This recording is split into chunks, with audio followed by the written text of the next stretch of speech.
Hello, ladies and gentlemen, what a be, what a do. Welcome back to Baller Nation. Got a banging YouTube video for you guys. Like I said in my last video, I'm trying to get more actual videos out, not just straight up podcasts. Which, by the way, I think I should have 3 podcasts coming out this week. I'm recording one tomorrow on Tuesday, which is probably today for you or whenever the fuck. Trying to drop one on Tuesday. Wednesday I got one planned too with the guest, and hopefully Sunday as well with another guest that you guys are probably pretty familiar with. I can't really talk, but anyway, in today's video I'm going to be taking a look at the past 10 NBA champions between 2011 to 2020, and I'm going to be ranking them in order of how good I think that team is. It's pretty subjective. There's a lot of opinion to be had here. There are moments where I probably prioritize different things at different times. You'll see what I mean. Because it's tough. It's tough saying what team is better. What team is better straight up. It's like what team was better over the course of the year, what team had a better playoff run, what team was better in the finals itself. There's a lot of different components that go into it. I try to find an equal balance. But for some of them, I was like, you know what, fuck it. I'm going to be biased and put this team ahead of this team. But you know what? That's me. I'm a fan. I'm a fan of the NBA, just like you are. By the way, I am repping the DeMar DeRozan number 10 Spurs jersey. We just took a fat L. We just lost to the Brooklyn Nets. The last time the Nets beat the Spurs in San Antonio was Game 2 of the 2003 NBA Finals. I can't talk. But yeah, enough of this dumbass intro because I'm a little bit pissed off right now. But whatever. Yeah, top 10 teams of their top 10 NBA champions since 2011. At number 10, I'm going to go with the Dallas Mavericks in 2011, who beat the Miami Heat in 6 games. Now, the main reason why I have this at number 10 is because they are by far the biggest underdog on here. We've had some underdog champions. The Cavaliers beating the Warriors in 2016. That was an underdog story. Okay. You look at the Raptors beating the Warriors in 2019. That's an underdog story.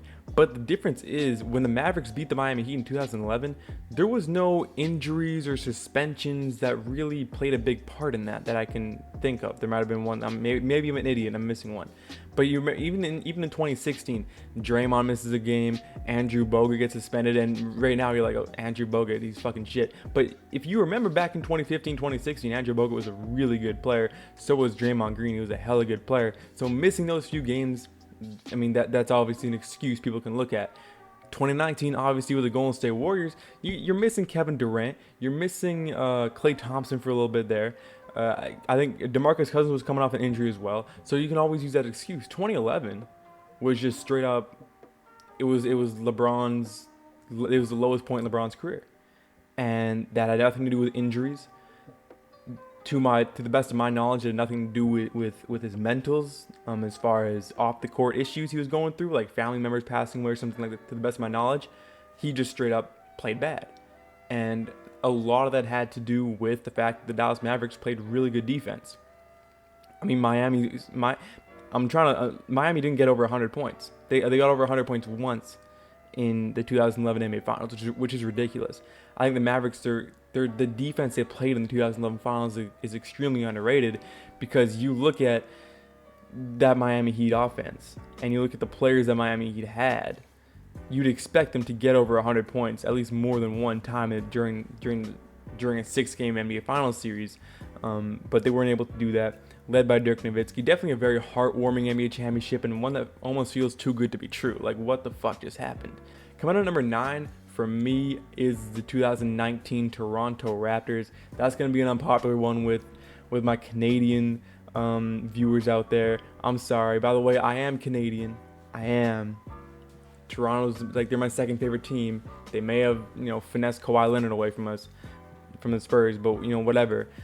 I don't care about that at this moment in time. I think that I just can't put Toronto above anybody else here. I can't put them above the other teams I have here. I just can't do it.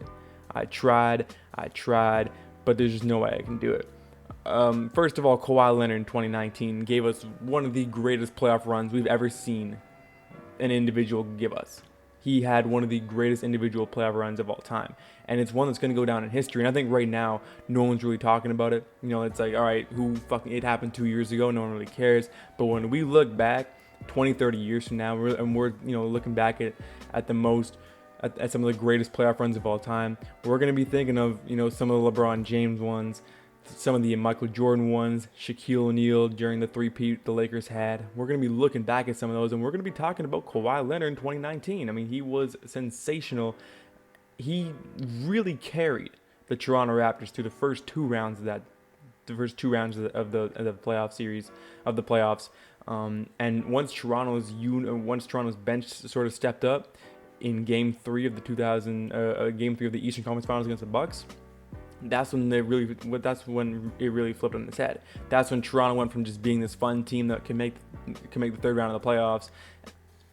That's when they turned into a team that, oh shit, they can win the NBA championship. Toronto didn't look like a team that was going to win the NBA championship. When they beat the Orlando Magic in the first round, it's like, all right, but the Milwaukee Bucks. When they beat the 76ers in the second round, it's like, all right, but Kawhi Leonard is literally the only player in their team that's playing any basketball. Like, you're a one-man team. There's no way you can beat the Bucks. And the first two games in the Milwaukee series, it seemed hopeless. It genuinely seemed hopeless for the Toronto Raptors. You're just watching, you're sitting there, it's like, all right, Kawhi Leonard, if Kawhi's the only one playing, this fucking Greek motherfucker is just killing you guys. In Game 3, the flip was switched. Fred VanVleet became a dad. His wife gave birth to his son, and all of a sudden, Fred VanVleet became Daddy Freddy and just went off for the last 8 games of the playoffs or whatever it was. And the Raps won 4 straight in the third round, went on to the NBA Finals and dominated. And when the supporting cast came in for Toronto, once Kyle Lowry started stepping up, Siakam, he already had a few good games against Philadelphia, but once he became a bit more consistent and he started stepping up, obviously Fred VanVleet stepped up. Once the Raptors core really stepped up, then they looked like a team that could go and win a championship. When it was just Kawhi Leonard for the first 2 rounds, it didn't seem like a team that was going to win anything. But yeah, I go Toronto 2019. That's one, again, seems too good to be true to this day as a Canadian. Coming in at number 8 is the 2015 Golden State Warriors. Now, Golden State went up against Cleveland, an injured Cavs team, no Kyrie, no K-Love, and it was kind of the beginning. Steph Curry was an MVP. They had Klay Thompson and Draymond, but it wasn't the behemoth that we were going to get used to in years to come. 2015, so really quickly, 2015 comes in at number 8 for me. Coming in at number 6, the 2016 Cleveland Cavaliers. They took down the Golden State Warriors in 7 games. LeBron James just stepped up through the roof in that series. Kyrie Irving, you could argue Kyrie might have been the more consistent offensive player for the Cavaliers during the finals at least. But LeBron really stepped up when it mattered most. Draymond Green as well had it if the Warriors had won that NBA championship, Draymond would have won Finals MVP, I think. Especially Draymond's Game 7 in 2016 NBA Finals would go down in history as one of the greatest playoff performances of all time if the Warriors won that game. But, there's a motherfucker named LeBron James who just so happens to be good at basketball who decided that wasn't going to happen. At number 7, the Cleveland Cavaliers of 2016. Coming in at number 6, another LeBron James championship winning team, the 2020 LA Lakers. The Lakers of 2020 is a little bit difficult because it's a lot of really good players here, but they're not really in their prime years. I mean, if you take the 2020 Lakers, put every single one of those players in their prime, that team is easily just they're not losing. They're just not going to lose. You put prime Dwight Howard alongside prime Anthony Davis, that's the greatest big man duo of all time. It just simply is. You put prime Rajon Rondo in that point guard, prime LeBron James in that wherever you put prime LeBron James wherever you want, he's still gonna give you 30 fucking points a game.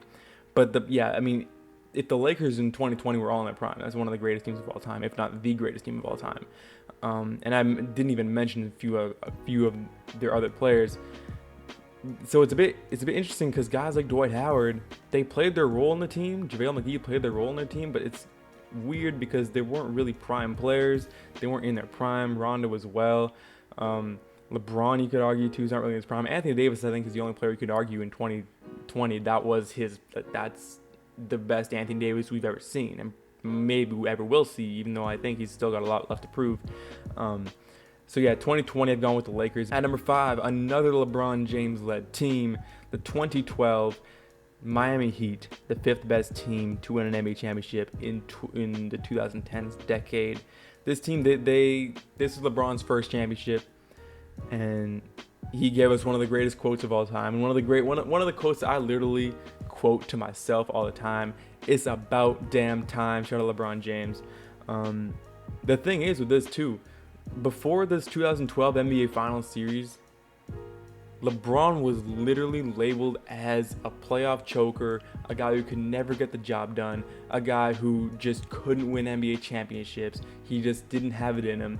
You just look at the people. He was already extremely hated before he went to Miami, or when he went to Miami. And then when he lost in 2011, it was like, all right, LeBron's a fucking joke. I mean, he's great in the regular season, but he's a flopping crybaby who just can't win championships. 2012, Game 1 at the NBA Finals, what happens? The OKC Thunder blow the Miami Heat out of the water, and like, all right, here we go again. This fucking skinny-ass Kevin Durant motherfucker is going to take out LeBron James.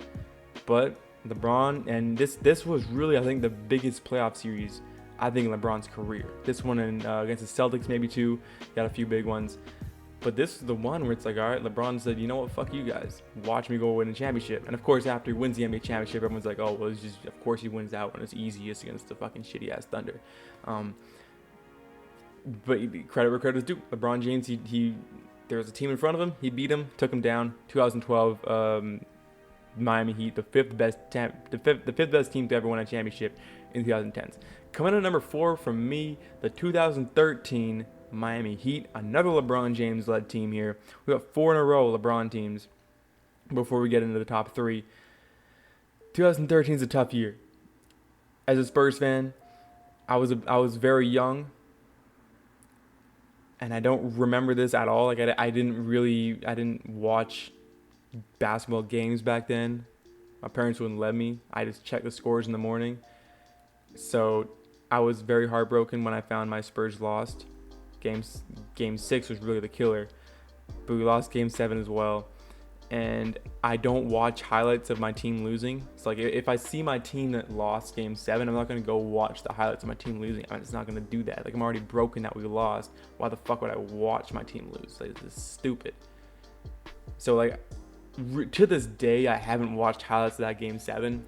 I'm not going to lie. I've seen Tim Duncan's shot, though, that he just barely missed. But like, I'm same as the Game 6. I've never sat down and watched that game highlights at all. I've seen the plays that everyone knows about, but I'm just not going to put myself through that. I'm not mentally or emotionally prepared for that. I'm just not. 2013 Miami was a great team. They beat the Spurs, and this is where it's a bit interesting. I think the 2013 Spurs are better than the 2014 Spurs were, but the way the 2014 Spurs played in the NBA Finals is better than you could argue any team has ever played in an NBA Finals, ever, period. Which is remarkable considering the Spurs, they had nobody score over 20 points per game in the 2014 Finals. The way the Spurs played in 2014 in the NBA Finals was, and I'm a Spurs fan, and so what I'm about to say will sound biased, and shit, maybe it is. But the 2014 Spurs, you put any team in NBA history up against that team. The way the Spurs played in the finals during 2014, no team could have beat them. I don't care who the fuck you put the 2018 Warriors, the 2017 Warriors, some of them old Shaq teams. I don't care. The Spurs in 2014 finals, that 5-game stretch, they played literally perfect basketball. The ball movement was amazing. They blew the Miami Heat out by a record finals margin.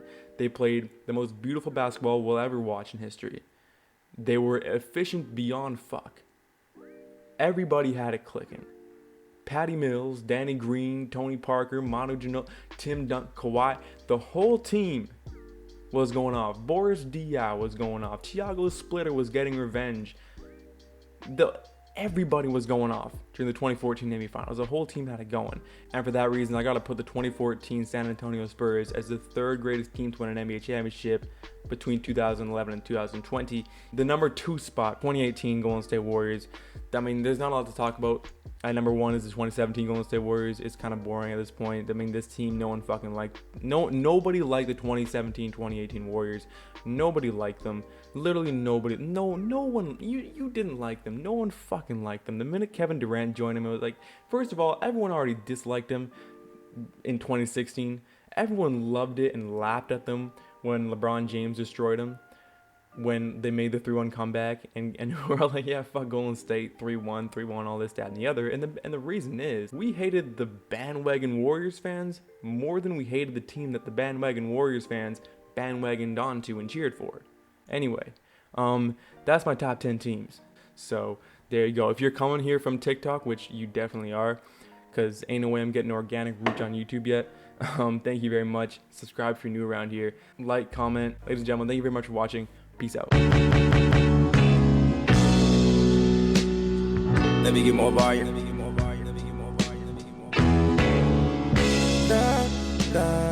Louder.